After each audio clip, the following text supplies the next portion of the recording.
Le film commence avec un café à couper le souffle qui sert de délicieux plats et est dirigé par des serveurs et chefs attrayants.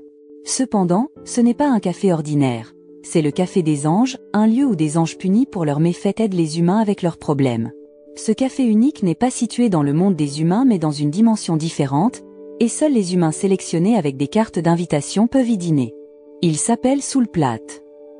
D'un autre côté, une petite fille voit un homme adulte devant elle. Elle sourit doucement et touche délicatement la joue de l'homme, même si son visage reste flou pour elle. Plus tard, une jolie fille nommée Sophia se réveille de son sommeil, réalisant que la petite fille de son rêve n'était qu'un produit de son imagination. Sophia est une jeune agricultrice qui travaille dur à la ferme de son grand-père. Un jour, son grand-père a dû aller à l'hôpital, alors il lui a laissé une lettre avec une tâche spéciale.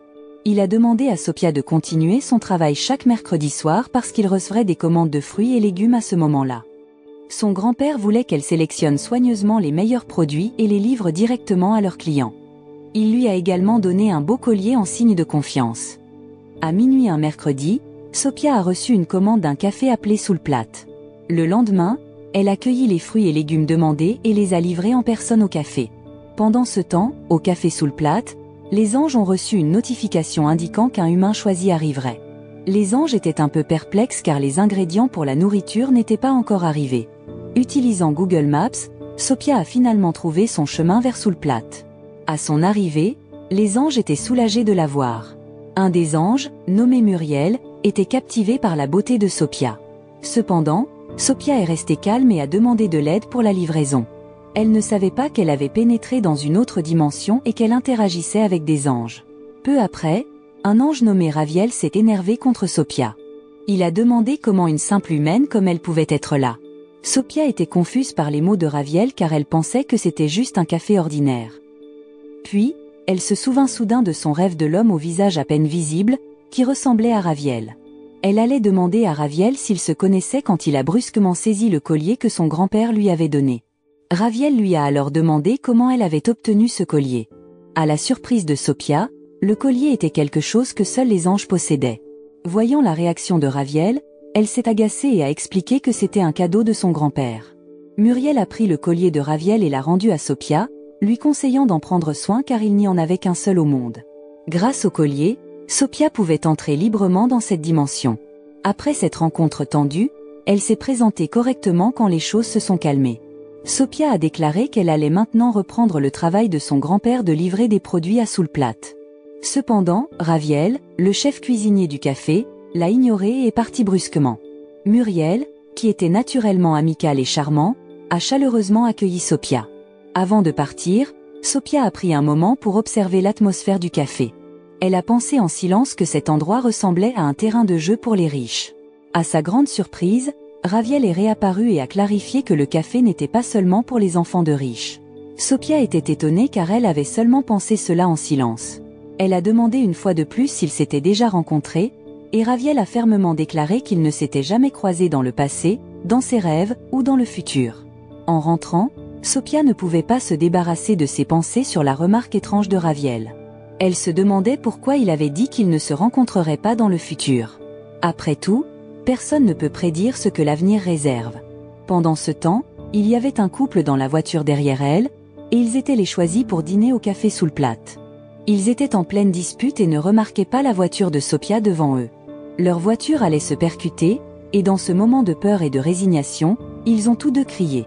Étonnamment, ils ont survécu à la collision car elle s'est produite juste à la frontière dimensionnelle. Après s'être vérifiés, ils étaient perplexes car ils s'attendaient à un accident et n'avaient vu aucune autre voiture. Finalement, le couple arriva au Soulplat. L'ange Ariel les accueillit et demanda leur invitation. La femme se sentit frustrée, pensant que son petit ami l'emmenait dans un restaurant chic. De même, l'homme croyait que Soulplat était un endroit spécial en raison de l'invitation. Cependant, ils découvrirent que ce n'était qu'un café. Leur relation était également tendue après avoir passé beaucoup de temps ensemble et commencé à se lasser l'un de l'autre.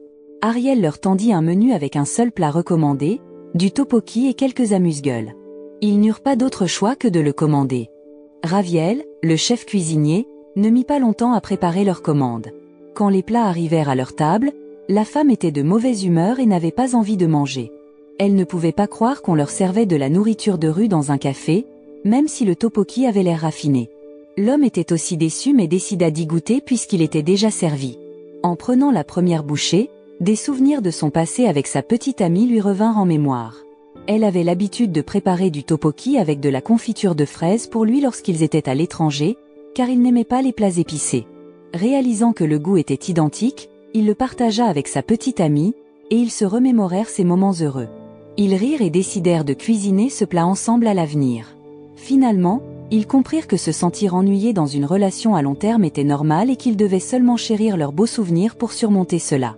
Ils décidèrent de rester ensemble et de vivre heureux, résolvant leurs problèmes et rendant les anges du café sous le plat heureux aussi.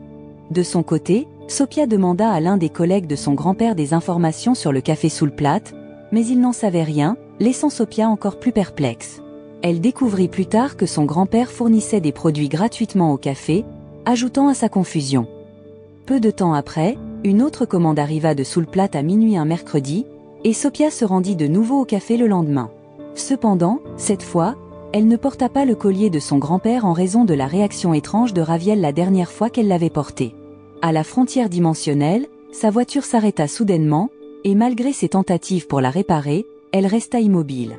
Quelques instants plus tard, le moteur redémarra, et Sophia appuya accidentellement sur la pédale d'accélérateur, ce qui la fit entrer abruptement dans une autre dimension. L'expérience fut si brusque que Sophia s'évanouit, car son voyage sans le collier était loin d'être fluide. Pendant son inconscience, Sophia rêva à nouveau de la petite fille, mais cette fois, son rêve avait une légère variation. Dans ce rêve, la petite fille rencontra un mur transparent étrange. À son réveil, Sophia se retrouva de nouveau au sous le plat, où les anges l'avaient amenée. À son réveil, Muriel demanda à Sophia pourquoi elle ne portait pas son collier. Encore confuse, Sophia resta silencieuse, et les anges préparèrent de la nourriture pour l'aider à se rétablir. Étonnamment, ils lui servirent sa soupe préférée, ce qui la laissa perplexe car elle se demandait comment il connaissait ses goûts. L'ange Muriel, qui avait des sentiments pour Sophia, décida de mentir en prétendant qu'il avait personnellement cuisiné la soupe. En réalité, la soupe n'était qu'un plat instantané couramment disponible en Corée du Sud, que n'importe qui, y compris les anges, pouvait préparer. Cependant, Muriel avait menti, et en conséquence, tout son corps commença à le démanger, une punition pour les anges qui trompent les autres. Alors que Sophia se préparait à partir, Raviel arriva et plaça le collier autour de son cou, la surprenant par sa présence. À l'insu de Sophia, Raviel avait voyagé dans le monde des humains pour récupérer le collier pour elle. Peu de temps après, une autre femme entra dans sous le plat, frustrée et contrariée en parlant au téléphone de sa mère malade à l'hôpital. L'ange Ariel s'approcha d'elle et lui offrit un verre de soju, et les anges lui servirent un bol réconfortant de soupe d'algues avec garniture de viande. Le goût la transporta immédiatement à son enfance, lorsque sa mère préparait le même plat. Cela lui rappela la gentillesse que sa mère lui avait témoignée durant son enfance. Accablée par la culpabilité, la femme avoua ses lacunes, regrettant de ne pas avoir pu prendre soin de sa mère correctement en vieillissant. Cependant, sa mère apparut devant elle de manière inattendue, pardonnant à sa fille et lui demandant de ne plus pleurer. Étrangement, quelques instants plus tard, la femme reçut un appel téléphonique confirmant le décès de sa mère, ce qui la laissa perplexe car sa mère venait juste de se tenir devant elle. Sa mère avait disparu après leur dernière rencontre, et bien que la femme se sent triste, elle trouva également du réconfort en ayant eu la chance de s'excuser. Plus tard, les anges se réunirent pour un repas ensemble. Peu de temps après, Sophia revint avec un souvenir retrouvé de son passé. Elle réalisa que le rêve de la petite fille n'était pas un rêve mais un souvenir d'enfance oublié. Sophia commença à s'interroger sur la véritable identité des anges. Ces questions mirent Raviel en colère, qui utilisa ses pouvoirs pour toucher son front, effaçant ses souvenirs une fois de plus. Sophia fut ensuite renvoyée quelques heures plus tôt, au moment où elle s'était évanouie à la frontière dimensionnelle, et elle oublia de nouveau tous les événements précédents. Sophia venait juste de finir de récolter des fruits dans son jardin quand elle se sentit soudainement un peu étourdie, et des souvenirs vagues de Raviel lui revinrent. Malheureusement, elle s'évanouit, mais en perdant connaissance, elle commença à rêver. Dans son rêve, le visage de Raviel devint clair, et elle le vit à la fois comme une petite fille et un adulte. Lorsqu'elle se réveilla finalement, Sophia se retrouva à réfléchir au rêve et à sa connexion avec le monde réel. À sa grande surprise, son grand-père apparut à ses côtés. Il commença à expliquer que sous le plat avait à l'origine été un refuge pour les anges. Les anges, étant des êtres éthérés sans forme physique, habitaient parfois des corps humains pour expérimenter les sensations et les émotions des humains. Ils pouvaient manger, boire et même explorer les profondeurs de l'amour. Cependant, certains anges se laissèrent aller avec ces nouvelles expériences, ce qui leur valut la colère de Dieu. Ces anges furent ensuite privés de leur pouvoir céleste et transformés en humains à part entière. Il s'avéra que le grand-père de Sophia était l'un de ces anges punis, menant à son existence humaine.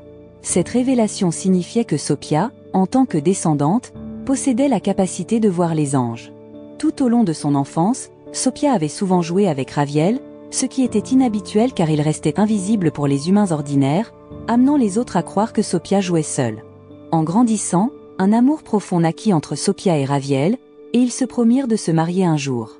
Malheureusement, cette relation romantique mit Dieu en colère, qui considérait ces relations entre humains et anges comme interdites. En réponse, Dieu effaça leurs souvenirs l'un de l'autre et condamna Raviel à travailler au Soulplate dans le cadre de sa punition. Dans le présent, au Soulplate, les anges étaient sur le point d'être libérés de leur punition. Dans un retournement de situation surprenant, la personne qui entra était Sophia, qui avait retrouvé ses souvenirs. Sophia embrassa Raviel devant les autres anges, prétendant que Raviel ressemblait à son ancien amoureux pour éviter de susciter des soupçons parmi eux. Peu de temps après, une invitation à dîner apparut dans la main de Sophia, faisant d'elle la dernière invitée à servir pour les anges. Ils préparèrent une salade de fruits pour Sophia, la nommant menu de Dieu. Les fruits dans la salade étaient les mêmes que Raviel et Sophia avaient appréciés dans leur passé. Sophia n'avait pas besoin de se les remémorer car elle se souvenait de tout leur passé ensemble. De manière inattendue, Raviel avait également conservé ses souvenirs de Sophia depuis son arrivée au Soulplate. Cependant, il garda cela pour lui, craignant une punition plus sévère de la part de Dieu. Raviel avait peur de perdre la chance de revoir Sophia s'il subissait une nouvelle pénalité. Sophia dit aux autres anges que son ancien amoureux n'avait aucun regret à son égard. Cette révélation mit les anges en colère, qui ne pouvaient pas croire que l'ex de Sophia n'avait aucun remords après l'avoir quitté.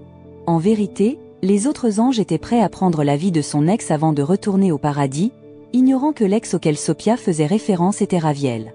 Alors que les anges étaient plongés dans une dispute animée, Sophia et Raviel échangèrent des regards complices et sourires car ils pouvaient désormais être ensemble une fois de plus. Peu de temps après, dans leur vie suivante, Sophia devint un ange et Raviel renaquit en tant qu'invité humain au Soulplate. Leur amour se raviva, et ils croyaient que leur lien profond les unirait sous n'importe quelle forme, que ce soit dans cette vie ou dans la suivante. C'était un témoignage du pouvoir de l'amour et du destin. La leçon morale de cette histoire est que même dans les mélanges les plus célestes, le véritable amour finit toujours par retrouver son chemin, même si cela implique de confondre des anges et des plats de rue sophistiqués en chemin.